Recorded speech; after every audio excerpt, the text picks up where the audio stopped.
सैकड़ों वर्ष पहले हिमालय के पश्चिमी छोर पर एक गांव हुआ करता था। नाम था कपाल ग्राम। ये गांव किसी समय समृद्ध और पवित्र हुआ करता था, परंतु एक भयंकर श्राप के कारण इसे अशुद्ध घोषित कर दिया गया था। श्राप ये था कि जो भी उस ग्राम में विवाह करेगा वो अगले पूर्णिमा की रात को मृत्यु को प्राप्त होगा। लोगों का मानना था कि एक बार वहां के राजा ने भगवान शिव के एक अनजान साधु रूप का अपमान किया था। क्रोधित होकर भोलेनाथ ने गांव को श्राप दे दिया था। तब से वहां न कोई विवाह करता था, न कोई मंगल गीत गूंजते थे। गांव के केंद्र में एक टूटा फूटा मंदिर था, जहां एक अजीब सा शिवलिंग था। धुएं से काला पड़ा, किंतु उसकी आंखें जैसी प्रतीत होती थीं, जैसे कोई देख रहा हो।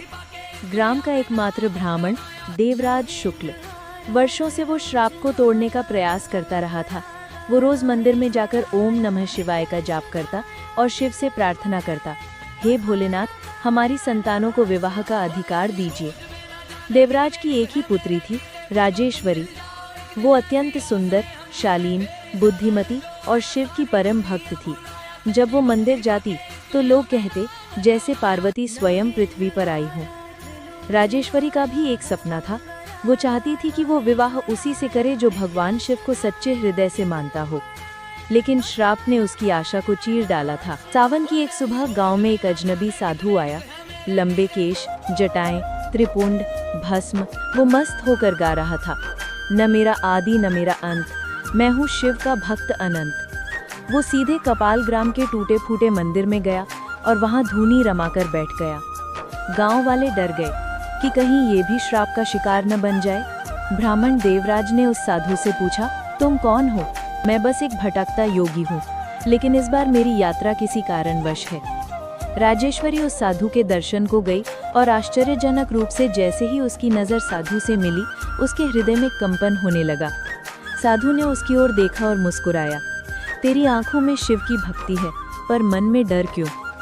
वो कुछ नहीं बोल पाई, पर भीतर कुछ बदल गया। साधु धीरे धीरे गांव में रहने लगा। वो किसी से कुछ नहीं मांगता, लेकिन जो भी उसके पास आता उसे शांति मिलती। लोग कहने लगे, ये कोई साधारण साधु नहीं है। राजेश्वरी प्रतिदिन उसके पास बैठकर शिव मंत्र जपने लगी। कई दिनों तक दोनों मौन साधना में लीन रहे। एक दिन उसने धीरे से कहा, यदि मेरे विवाह का भाग्य लिखा होता तो मैं आप जैसे ही किसी को वर मानती।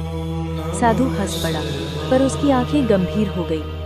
तो क्या तू श्राप से नहीं डरती? राजेश्वरी ने उत्तर दिया, मैं मृत्यु से नहीं डरती। यदि मेरी आत्मा का संग तुम्हें मिले तो ये जीवन भी क्या चीज है। कुछ ही दिनों बाद कपाल ग्राम में पहली बार मंगल गीत गूंजे। लोगों ने पहली बार श्रृंगार किया। घरों पर तोरण लगे, दीपक जलाए गए। ब्राह्मण देवराज ने स्वयं गांव के प्राचीन रीति रिवाजों से कन्या का विवाह उस साधु से तय किया।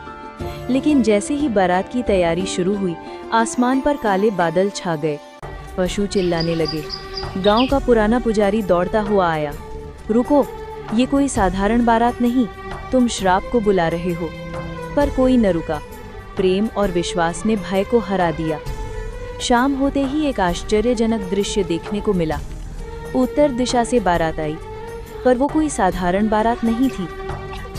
चमत्कारी बारात। देवता, यक्ष, नाग, भूत गण। पहले नंदी बैल पर कोई बैठा था, उसके पीछे गणेश, कार्तिकेय, भूत प्रेत, यक्ष, राक्षस और देवगण थे। आकाश से अप्सराएं पुष्प वर्षा कर रही थीं। लोग डर गए। किसी ने कहा, ये शिवगण हैं, ये तो स्वयं भगवान शिव की बारात है। राजेश्वरी ने जब उस साधु को देखा तो वो हंसते हुए अपनी जटाएं खोल रहा था। उसमें से गंगा बहने लगी। मस्तक पर चंद्रमा चमक रहा था और त्रिनेत्र प्रकट हो गया। लोगों ने कांपते हुए देखा, वो कोई और नहीं, स्वयं भगवान महाकाल शिव थे। शिव ने अपने त्रिशूल को मंदिर के सामने भूमि में गाड़ा और बोले, आज इस गांव का श्राप समाप्त होता है। ये कन्या कोई सामान्य नहीं, पार्वती का अंश है और मैं उसका प्रिय हूँ। शिव और राजेश्वरी का विवाह स्वयं नारद और ब्रह्मा जी की उपस्थिति में हुआ। उस रात पहली बार गांव में घंटियां बजी, दीपक जलाए गए और आकाश में भूत गणों के साथ देवगण भी नाचने लगे। श्राप का अंत और नवयुग। अगले दिन गांव के भूमि पर हरियाली आ गई। मंदिर चमकने लगा। श्रापित शिवलिंग उज्जवल हो उठा और उसमें से आकाशवाणी हुई, अब ये कपाल ग्राम नहीं कैलाश ग्राम कहलाएगा। राजेश्वरी ने शिव से प्रार्थना की, हे प्रभु, अब आप सबको विवाह का आशीर्वाद दें। शिव बोले, जो भी सच्चे हृदय से यहाँ विवाह करेगा उसका संबंध केवल जन्मों तक नहीं आत्माओं तक रहेगा। अंतिम दृश्य, शिव का वचन। विवाह के बाद शिव अंतर्धान हो गए, परंतु मंदिर में एक द्वार खुल गया जो केवल उन प्रेमियों के लिए था जो डर के नहीं प्रेम और श्रद्धा से जुड़े होते हैं।